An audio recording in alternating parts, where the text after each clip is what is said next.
Assalamualaikum warahmatullahi wabarakatuh. Bagaimana kabar anakku semuanya? Mudah-mudahan kalian dalam keadaan sehat sehingga bisa mengikuti pembelajaran kali ini dengan baik. Tetap jaga protokol kesehatan, memakai masker, mencuci tangan dengan sabun, hindari kerumunan, dan menjaga jarak. Mudah-mudahan kita terhindar dari wabah COVID-19 yang sedang melanda negeri tercinta ini. Pada pertemuan kali ini, Ibu akan membahas soal TPS atau tes potensi skolastik yang pertama. Karena mata pelajaran bahasa Indonesia di soal UTBK itu adanya pada kemampuan TPS atau tes potensi skolastik, ya. Yang Ibu akan bahas pada pertemuan kali ini adalah kemampuan memahami bacaan dan menulis, ya. Ini akan kita bahas. Ada 10 soal.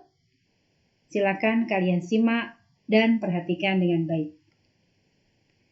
Soal yang pertama, penulisan kata yang tidak baku pada teks tersebut adalah langkah awal saat kalian akan mengerjakan soal yang berupa wacana. Yang pertama kalian baca adalah soalnya dulu, baru wacananya. Jadi pada saat kalian membaca wacananya, kamu sekaligus mencari jawaban dari soal yang sudah kalian baca sebelumnya. Yang ditanyakan tadi pada soal nomor 1 adalah kata yang tidak baku, ya. Kata baku adalah kata yang sesuai tulisan dan ucapannya sesuai dengan kaidah dalam bahasa Indonesia, kaidah standar dalam bahasa Indonesia. Apa saja kaidah standar dalam bahasa Indonesia? Itu ada 3. Yang pertama adalah Kamus Besar Bahasa Indonesia atau KBBI. Yang kedua adalah Tata Bahasa Baku Bahasa Indonesia. Dan yang ketiga adalah Pedoman Umum Ejaan Bahasa Indonesia atau WEBI. Jadi, jika kata-kata tersebut sudah mengikuti kaidah dalam 3 tadi, maka pasti kata tersebut termasuk dalam kata yang baku. Nah, yang ditanyakan di sini adalah kata yang tidak baku. Nah, kita langsung saja kita analisis pada kata yang pertama. Yang A, mengidamkan pada kalimat yang pertama. Kalimat pertama kita coba baca ya. Dunia tengah mengidamkan bebas sampah plastik di masa depan. Ada kata mengidamkan. Kata mengidamkan merupakan kata bentukan yang kata dasarnya adalah idam, mendapatkan imbuhan me, akhiran kan.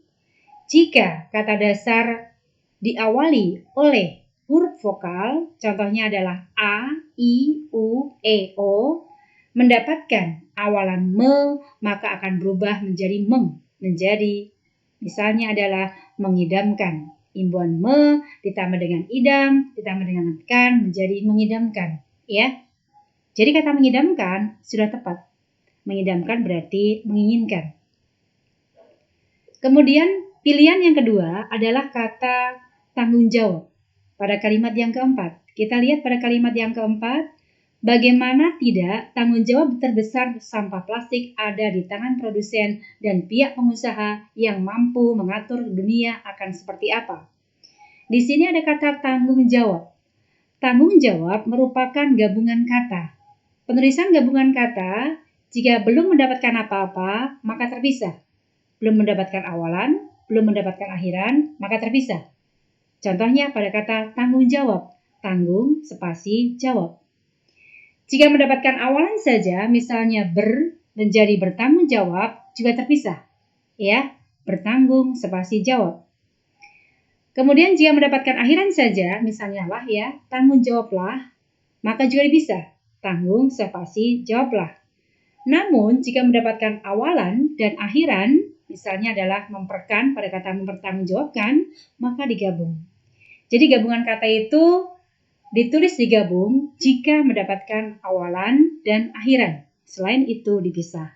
Sehingga pada kata tanggung jawab karena belum mendapatkan apa-apa, maka terpisah. Tanggung spasi jawab. Maka B sudah tepat.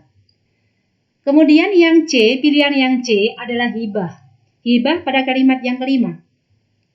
Kita baca kalimat yang kelima. Baru-baru ini, sebuah kolaborasi telah menyatukan beberapa perusahaan rintisan, yakni Mall Sampah Clean Up dan Gringo sebagai penerima hibah, ya, dari Coca-Cola Foundation Indonesia atau CFI dan Ancora Foundation. Ada kata hibah di sini. Hibah merupakan kata serapan dari bahasa Arab, ya, tetapi sudah diserap dalam bahasa Indonesia yang berarti adalah pemberian secara sukarela. Maka hibah tulisannya sudah betul, ya. Kemudian yang pilihan yang D dipasarkan pada kalimat yang ke-6. Kita lihat pada kalimat yang ke-6. Ketiganya mengaplikasikan materi akselerasi bisnis ke dalam proyek bisnis untuk kemudian dipasarkan secara langsung. Ada kata dipasarkan di sini. Dipasarkan, ya, ada imbuhan di, akhiran kan. Di sini adalah digabung. Kenapa digabung? Karena di sini sebagai imbuhan. Apa bedanya di sebagai imbuhan dan di sebagai preposisi atau kata depan? Kalau di sebagai preposisi atau kata depan, jika di belakangnya menunjuk arah, tempat, atau tujuan. Contohnya di pasar. Pasar itu adalah tempat, maka di spasi pasar, di sebagai preposisi atau kata depan. Kemudian saya ganti menjadi pasaran. Ada akhiran an. Berarti pasaran tempat di sini masih, maka di spasi pasaran, karena di belakangnya pasaran adalah tempat, di sebagai preposisi terpisah. Jika saya ubah menjadi pasarkan, dipasarkan ada akhiran kan, berarti menunjuk kata kerja, sehingga dipasarkan digabung, karena di sebagai imbuhan, karena belakangnya adalah berupa kata kerja. Jadi kalau di sebagai preposisi, jika belakangnya menunjuk arah tempat tujuan, jika di sebagai imbuhan jika belakangnya dilekati oleh sebuah kata kerja, maka tergabung, ya. Maka jawaban D adalah betul, digabung karena di sebagai imbuhan. Kemudian yang E, pasca konsumsi pada kalimat yang ke-7. Ketiga rintisan itu menurut data siaran pers CCFI dan Ancora Foundation telah meningkatkan kemampuan pengelolaan sampah kemasan plastik pasca konsumsi. Ada kata pasca konsumsi. Pasca adalah kata terikat. Dia tidak bisa berdiri sendiri dengan kata, tidak dapat berdiri sendiri. Jadi dia harus terikat dengan kata di belakangnya. Ini sejajar dengan kata multi, ekstra, panca, swa, antar, dan seterusnya. Ya, tidak dapat berdiri sendiri mereka, sehingga harus tergabung dengan kata di belakangnya. Ya, jadi pasca konsumsi seharusnya tertulis digabung. Contoh pada kata Pancasila. Panca tergabung dengan kata sila. Antar bahasa, antar tergabung dengan kata bahasa. Ya, ekstrakurikuler, ekstra tergabung dengan kurikuler. Karena kata ekstra, panca, kemudian multi, karena antar, ya, tidak dapat berdiri sendiri, ya, karena bentuk terikat. Jadi jawaban yang paling tepat, yang tidak baku adalah pada poin E, pasca konsumsi pada kalimat yang ke-7. Mudah-mudahan bisa dipahami. Lanjut pada nomor 2. Kalimat ke-7 dalam teks tersebut merupakan perluasan kalimat. Berarti kalimat ke-7 ini adalah kalimat luas. Nah, sekarang kita disuruh menentukan inti dari kalimat ke-7 itu apa. Kita buka pada kalimat yang ke-7. Ketiga rintisan itu menurut data siaran pers CCFI dan Ancora Foundation telah meningkatkan kemampuan pengelolaan sampah kemasan plastik pasca konsumsi atau PET dengan jumlah total 282 ton atau peningkatan rata-rata sebesar 24% yang kemudian dapat dimanfaatkan untuk proses daur ulang. Ini kalimat ke-7. Kalimat ini cukup panjang, ya, makanya namanya kalimat luas. Nah, kalian disuruh menentukan mana inti kalimat pada kalimat ke-7, ya. Kita lihat pada pembahasannya. Pola umum kalimat dasar dalam bahasa Indonesia adalah subjek, predikat, objek, pelengkap, keterangan, ya. Subjek, predikat itu sifatnya wajib hadir. Sedangkan objek, pelengkap, keterangan itu sifatnya mana suka. Boleh ada, boleh tidak, ya. Jadi untuk menentukan inti kalimat itu bisa kalian dengan cara menentukan mana subjek predikatnya. Tetapi jika subjek predikatnya gantung, ya, maka boleh ditambahkan dengan objek, ya. Kalau subjek predikatnya gantung, boleh tambahkan dengan pelengkap. Jadi bisa polanya SP, bisa polanya SPO, atau bisa polanya SPPL. Adapun keterangan biasanya tidak diikutsertakan. Ya. Oleh karena itu, untuk menentukan manakah inti kalimat pada kalimat ketujuh, kalian harus menganalisis fungsi. Apa itu analisis fungsi? Analisis fungsi adalah menentukan mana subjek, mana predikat, mana objek, mana pelengkap, ya, mana keterangan dalam kalimat tersebut, ya. Nah, sekarang kita analisis. Bagaimana cara menentukan subjek? Dengan cara menjawab pertanyaan apa atau siapa. Apa yang telah meningkatkan kemampuan pengelolaan sampah kemasan plastik pasca konsumsi atau PET? Maka jawabannya adalah ketiga rintisan itu menurut data Sianpres, CCFI, dan Ancora Foundation. Sehingga ini disebut sebagai subjek. Ya. Kemudian telah meningkatkan disebut sebagai predikat. Kenapa predikat? Di belakang S pasti P. Ya. Telah meningkatkan pasti adalah predikat. Ada telah di sini, telah disebut sebagai aspek. Aspek itu pasti melekat dengan kata di belakangnya menduduki fungsi sebagai predikat. Aspek itu meliputi telah, dapat, sedang, mampu, belum, ya. Kemudian ada lagi misalnya ingin, itu adalah aspek. Dia melekat dengan kata di belakangnya menduduki fungsi sebagai predikat. Adapun kemampuan pengelolaan sampah kemasan plastik pasca konsumsi atau PET, ya, ini disebut sebagai objek. Kenapa objek? Objek itu cirinya bisa dijadikan subjek. Dari telah meningkatkan aktif menjadi telah ditingkatkan pasif, ya. Kemampuan pengelolaan sampah kemasan plastik pasca konsumsi atau PET telah ditingkatkan ketiga rintisan itu menurut data Sianpres, CCFI, dan Ancora Foundation. Oh, bisa diubah jadi subjek. Ini bisa berubah jadi pasif, sehingga ini adalah objek. Tapi kalau ini tidak bisa jadikan subjek, maka namanya adalah pelengkap. Ya. Adapun dengan jumlah total 282 ton atau peningkatan rata-rata sebesar 24% yang kemudian dimanfaatkan untuk proses daur ulang disebut sebagai keterangan. Kenapa keterangan? Keterangan cirinya bisa diawali dengan preposisi. Preposisi adalah kata depan, bisa di, ke, dari, pada, dengan, untuk, ya, bagi, itu menandai sebuah keterangan. Maka polanya menjadi subjek, predikat, objek, keterangan. Menentukan inti kalimat, tadi sudah Ibu jelaskan, bisa dengan SP, bisa dengan SPO, ya, atau SPPL. Kalau nggak ada di sini, sehingga hanya SP atau SPO. Jika SP-nya bisa berdiri sendiri, maka cukup SP. Tapi kalau tidak, maka butuh O di sini. Sekarang kita lihat. Ketiga rintisan itu menurut data Sianpres, CCFI, dan Ancora Foundation telah meningkatkan. Tidak bisa berdiri sendiri, masih gantung. Sehingga butuh objek, ya. Telah meningkatkan kemampuan pengelolaan sampah kemasan plastik pasca konsumsi, ya, atau PET, ya. Tetapi ini subjeknya masih panjang, predikatnya masih panjang, objeknya masih panjang. Untuk menentukan inti, biasanya subjeknya hanya 1-2 kata, predikat 1 kata, objek 1 kata, sehingga kita ambil subjeknya mana yang jadi inti adalah ketiga rintisan. Adapun kata itu, menurut, dan seterusnya merupakan keterangan aposisi atau keterangan tambahan dari ketiga rintisan, sehingga kata inti dari subjek adalah ketiga rintisan. Telah meningkatkan, intinya pada kata meningkatkan. Telah tidak bisa berdiri sendiri, sehingga meningkatkan itulah intinya, ya. Kemampuan pengelolaan sampah kemasan plastik pasca konsumsi atau PET, intinya pada kata kemampuan. Sedangkan pengelolaan ke belakang itu adalah keterangan tambahan. Sehingga inti kalimat dari kalimat ketujuh adalah ketiga rintisan meningkatkan kemampuan. Maka jawabannya adalah yang A, ya. Mudah-mudahan bisa dipahami. Nomor 3. Kita lanjutkan pada nomor 3. Yang ditanyakan adalah apa makna kalimat ketiga dalam teks di atas, ya. Makna kalimat ketiga. Sebelum itu, ini adalah sebuah konjungsi antar kalimat, ada koma di situ. Hendaknya kita melihat realita pandangan konservatif yang menyatakan bahwa indikator keberhasilan ekonomi adalah jalan-jalan macet yang mengurat akar.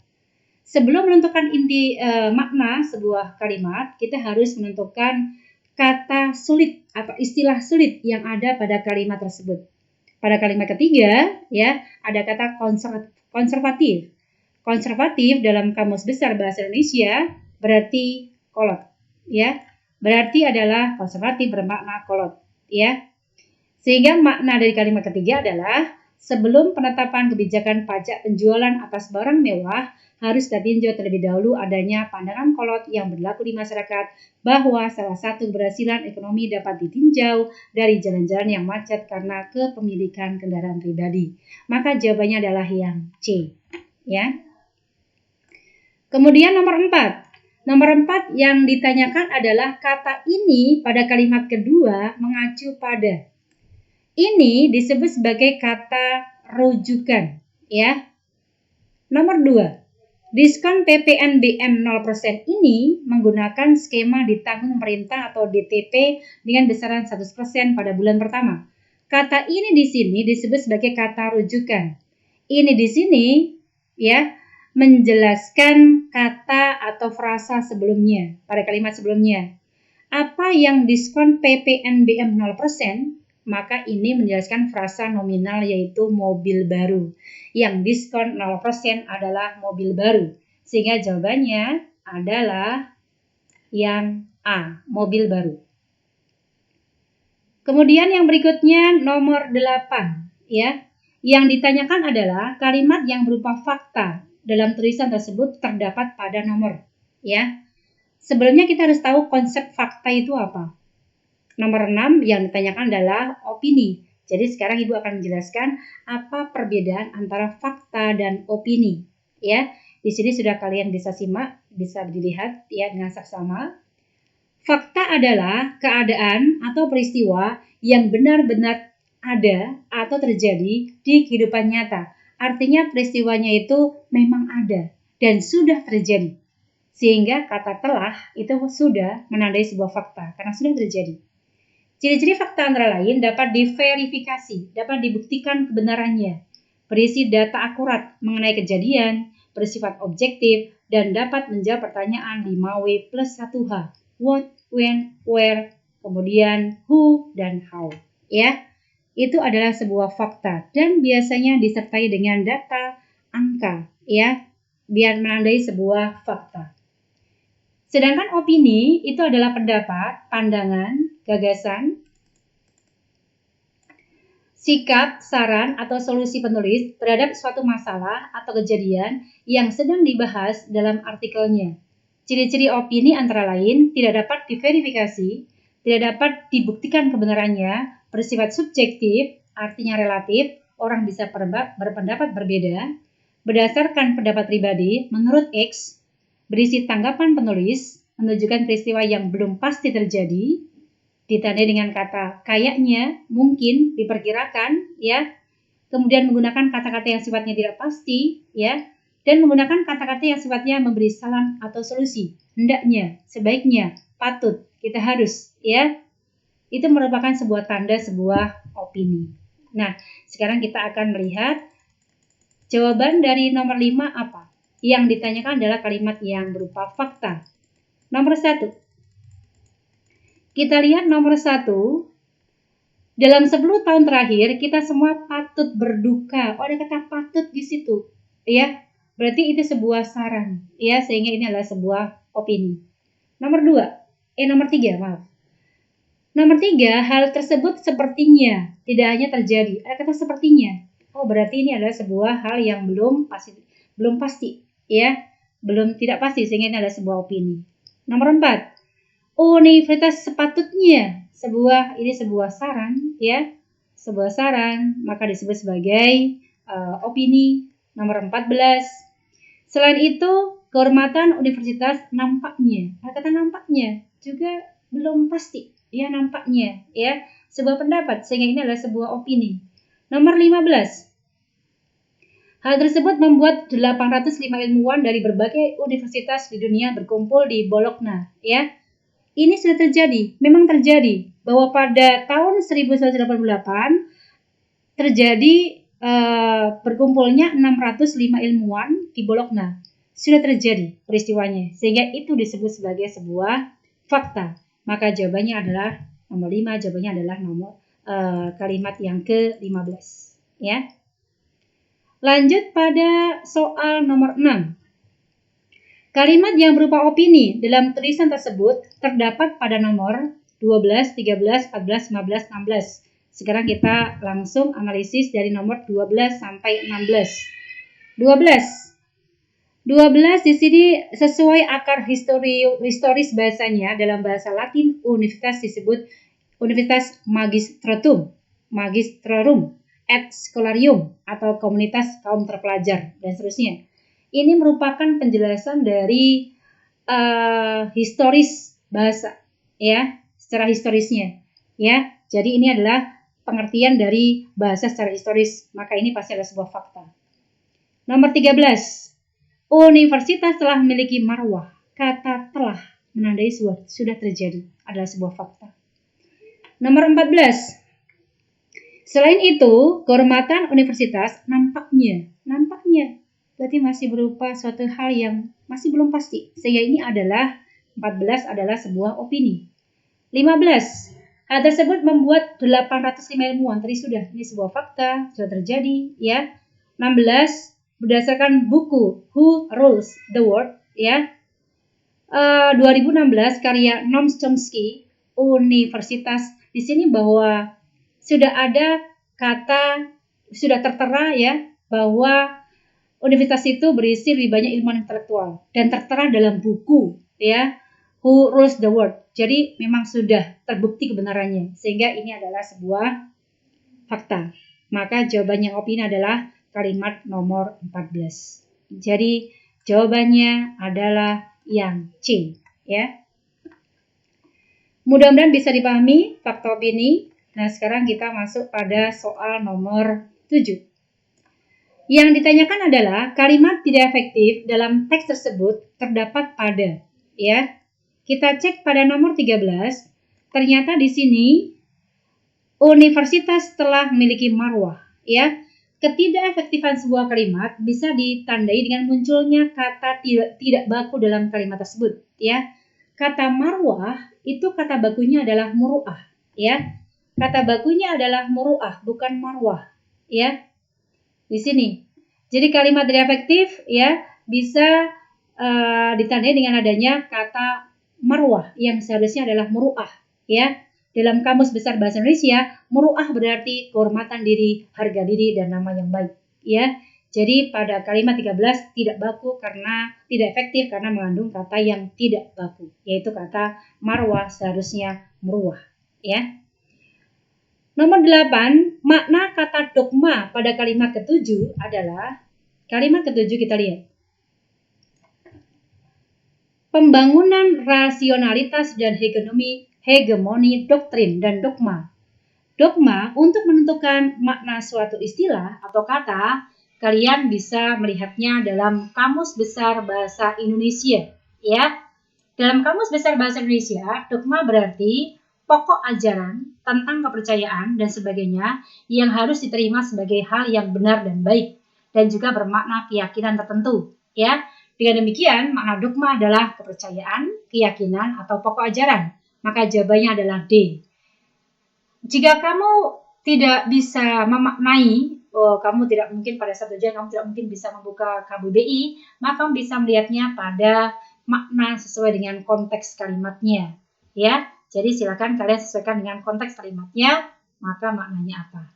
Ya, di sini jawabannya adalah yang D. Dogma berarti keyakinan. Kemudian kita lanjut pada soal nomor 9 dan 10, ya. Nomor 9 yang ditanyakan adalah perbaikan yang tepat terhadap kalimat ke-7 adalah, ya. Kita baca pada kalimat yang ke-7, ya. Kita baca kalimat ke-7. Pada kesempatan tersebut, Kepala Perpustakaan Nasional RI Saribun Bando menjelaskan Perpustakaan Nasional RI memiliki undang-undang yang menjadi pedoman regulasi bagi seluruh perpustakaan yang ada di Indonesia, yaitu Undang-Undang Nomor 43 Tahun 2007 tentang perpustakaan, ya. Ini adalah kalimatnya, kalimat yang tidak efektif karena ada penulisan yang salah, kapital kecilnya, sehingga perlu diperbaiki, ya. Pada kesempatan tersebut, ini adalah keterangan, ya, ditandai dengan preposisi. Ini adalah keterangan. Keterangan di awal ditandai dengan baca, tanda baca koma. Pada kesempatan tersebut, koma, ya. Kepala Perpustakaan Nasional RI Sarip Bandung. Karena Kepala Perpustakaan merupakan jabatan jika diikuti oleh nama, maka jabatannya diawali dengan huruf kapital. Kepala K kapital, Perpustakaan P kapital. Ya.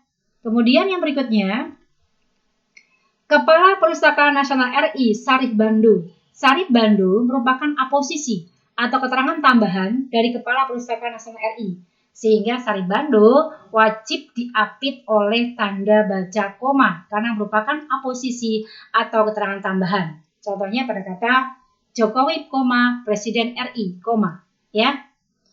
Menjelaskan. Di belakangnya biasanya ada kata bahwa, karena agar menjelaskan bahwa itu menjadi sebuah objek. Agar objeknya jelas, maka diikuti dengan kata bahwa. Ya, menjelaskan bahwa Perpustakaan Nasional RI memiliki undang-undang.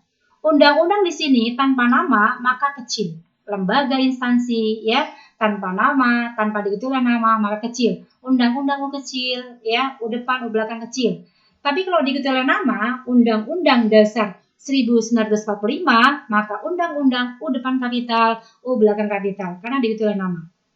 Yang menjadi pedoman regulasi bagi seluruh perpustakaan yang ada di Indonesia yaitu Undang-Undang Nomor 43 Tahun 2007 tentang P kecil. Ya di sini ya, P kecil perpustakaan. Ya kata tugas ya. Sehingga jawaban yang paling tepat adalah yang B.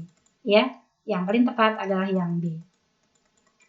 Kalau yang A di sini tidak ada koma di sini, ya. Kemudian yang C di sini ada undang-undang kapital, yang D di sini koma kurang, ya. Yang E di sini tidak ada kata bahwa, kemudian Sarip Bandung juga tanpa koma, undang-undang kapital, sehingga jawaban yang paling tepat adalah yang B. Soal yang paling akhir yaitu nomor 10. Kalimat mana pada bacaan yang memiliki pola dasar sama dengan pola dasar pada kalimat negara ini berlandaskan hukum? Untuk menentukan pola dasar suatu kalimat, ya maka harus menentukan analisis fungsi, mana subjek, predikat, objek, keterangan pelengkap. Jika dianalisis, maka menjadi ya negara ini subjek, berlandaskan predikat, hukum adalah pelengkap. Ciri pelengkap adalah predikatnya beribuan ber, ya, dan pelengkap tidak bisa dijadikan subjek. Hukum dilandaskan negara ini tidak bisa, sehingga negara ini subjek, berlandaskan predikat, hukum adalah pelengkap, ya. Maka kalimat yang sepola dengan SPPL pada wacana di atas adalah, kita analisis, kalimat pertama. Sekretaris kedua untuk urusan politik dan ekonomi Kedubes Uzbekistan Muzaffar Abdu Azimov beserta Sekretaris Duta Besar Uzbekistan Muhammad Nidal itu adalah subjek, ya. Jawaban dari siapa? Siapa yang mengunjungi gedung fasilitas? Ya, maka jawabannya adalah S. Ya, mengunjungi bentuk kerja predikat. Ya, belakang S pasti P. Tidak mungkin O, tidak mungkin keterangan. Gedung fasilitas layanan perpustakaan nasional RI adalah objek, bisa dijadikan subjek. Ya, gedung fasilitas layanan perpustakaan RI dikunjungi sekretaris kedua. Ya, kemudian di jalan sama dengan Rabu 30 Maret itu adalah keterangan karena diawali oleh preposisi di sini menandai sebuah keterangan. Semua kata, frasa, klausa yang diawali oleh preposisi maka wajib menduduki fungsi sebagai keterangan. Kalimat yang kedua, kunjungan tersebut subjek bertujuan predikat untuk mendiskusikan potensi kerjasama di bidang pendidikan, riset, publikasi, hingga pertukaran program antara Perpustakaan Nasional RI dan instansi terkait di Uzbekistan, utamanya dengan Perpustakaan Nasional Uzbekistan, ya, itu adalah keterangan. Ya. Kemudian yang C, kalimat ketiganya, Muzaffar subjek memaparkan predikat bahwa sampai dengan 2020 adalah objek, bahwa ke belakang objek. Tapi kalau bawahnya di awal sebuah kalimat, maka namanya adalah subjek. Nomor D, kalimat keempat. Hasil kunjungan tersebut subjek diimplementasikan predikat dalam preposisi ya, sampai dengan Jawa Barat keterangan. Ya. Yang E, Uzbekistan subjek merupakan predikat salah satu negara Islam yang memiliki warisan dunia Islam yang paling besar adalah pelengkap. Kenapa pelengkap? Karena ini tidak bisa dijadikan subjek, sehingga namanya adalah pelengkap. Ya. Jadi jawabannya adalah yang E, ya. Demikian pembahasan TPS pertemuan pertama hari ini, ya, mudah-mudahan bisa dipahami. Mudah-mudahan sukses SBMPTN, ya, sesuai dengan PTN yang kalian inginkan. Wassalamualaikum warahmatullahi wabarakatuh.